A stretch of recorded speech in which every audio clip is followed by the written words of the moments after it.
The 1950s are often remembered as the golden age of the American automobile industry.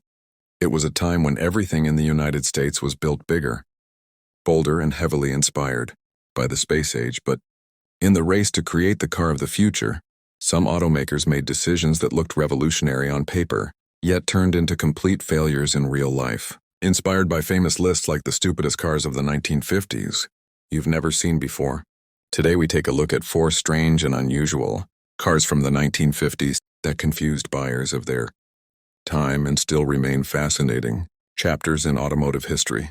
At number 4 is a car often labeled as one of the biggest failures in automotive history. The 1958 Edsel Pacer. Ford launched it as a luxury status symbol with a price tag of around $2,500 to $3,000, which was considered expensive for that era.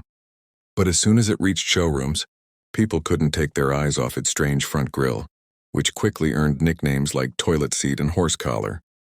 The problems didn't stop at design. Its advanced teletouch gear selector, placed in the center of the steering wheel, was notorious for malfunctioning. As a result, the Edsel became less of a car and more of a historic marketing disaster for Ford. At number 3 is the 1957 Ford Skyliner Retractable, the world's first fully automatic hardtop convertible.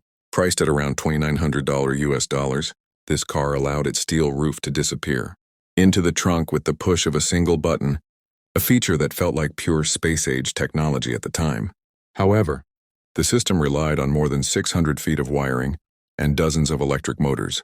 If even one wire failed, the roof could get stuck halfway, and once the roof was fully retracted, there was virtually no trunk space left. What sounded like a brilliant idea quickly became a major practical problem. At number 2 is the 1951 Nash Statesman Airflight, which originally sold for around $500 to $700 US. In an attempt to improve aerodynamics, Nash completely enclosed the front wheels within the body of the car. While the idea sounded advanced, the real-world result was frustrating. Turning the car became extremely difficult because the wheels didn't have enough room to move freely because of its unusual shape. People joked that it looked less like a car and more like an upside-down bathtub, making it memorable but ultimately unsuccessful. Finally, at number 1 is the 1959 Chevrolet El Camino, with an original starting price of around $2,300 US. It was half car and half truck, and that identity confused buyers at the time.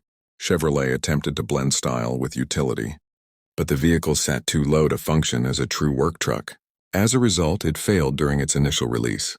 However, over time, the El Camino gained cult status and became an icon of American automotive culture.